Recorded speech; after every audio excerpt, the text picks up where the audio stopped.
ഈശോ മിശിഹായിക്ക് സ്തുതിയായിരിക്കട്ടെ. ഹല്ലേലൂയ. പ്രിയ സഹോദരങ്ങളെ, വിശുദ്ധ യോസേപ്പ് പിതാവിൻ്റെ മരണത്തിരുന്നാളിൻ്റെ എല്ലാ പ്രാർത്ഥനകളും നേരുകയാണ്.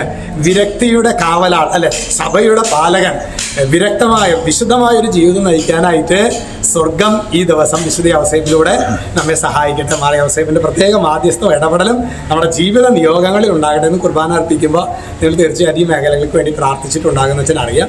അതുപോലെ തന്നെ ഇന്നലെ നമ്മളുടെ പുത്രകിൽ ഇടവകയുടെ ശുശ്രൂഷ 4ാമത്തെ ദിവസം കഴിഞ്ഞു.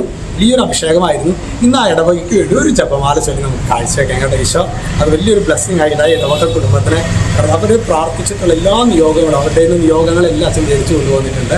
ഈ ദിവസങ്ങൾ അച്ഛൻ അതിനു വേണ്ടി അവർക്ക് വേണ്ടി പ്രാർത്ഥിക്കുന്നതായിരിക്കും.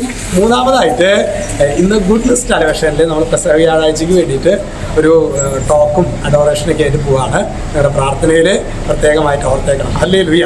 ഇന്ന് നമ്മൾ ധ്യാനിക്കുന്നത് വെളിപാട് പുസ്തകം 21:4. ഇപ്പോൾ നിങ്ങൾ പറയണത് എന്താണെങ്കിൽ എന്താ വെച്ചാൽ ഈ വായു എടുക്കാതെയാണല്ലോ പറയുന്നതെന്നല്ലേ.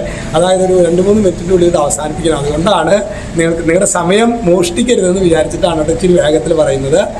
വചനം ഇങ്ങനെയാണ്: അവിടുന്ന് അവരുടെ മിഴികളിൽ നിന്ന് കണ്ണുനീർ തുടച്ചു നീക്കും. ഇനി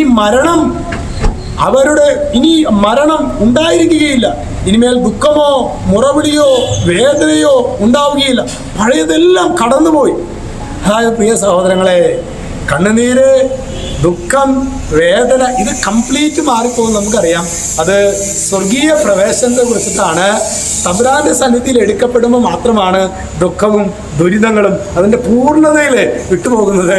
സ്വർഗത്തിലേക്കുള്ള ആ ഒരു അതുവരെ, സ്വർഗത്തിലെത്തുന്നത് വരെ ഈ ഭൂമിയിൽ ആയിരുന്നിടത്തോളം കാലം നമ്മുടെ ജീവിതത്തിൽ വിഷമങ്ങളുണ്ടാകും, പ്രയാസങ്ങളുണ്ടാകും. പക്ഷെ അത് സന്തോഷത്തോടെ ഏറ്റെടുക്കാനുള്ള ഒരു അഭിഷേകം എന്ന് പറയുന്നത് എൻ്റെ യേശു എനിക്കായി ഒരു ഭവനം ഒരുക്കിയിട്ടുണ്ട് എന്നുള്ളതാണ്.